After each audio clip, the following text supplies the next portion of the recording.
जब कुछ ना कर पाओ तो सब्र करना। अपने मन का सारा बोझा कायनात के कंधों पे रख देना। जो तुमसे नहीं संभल रहा उसे वक्त संभाल लेगा।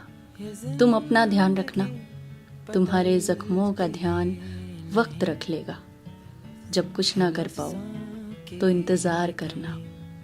जो तुम्हारा है वो तुम तक पहुंचने का रास्ता ढूंढ रहा होगा। जो तुमसे खो गया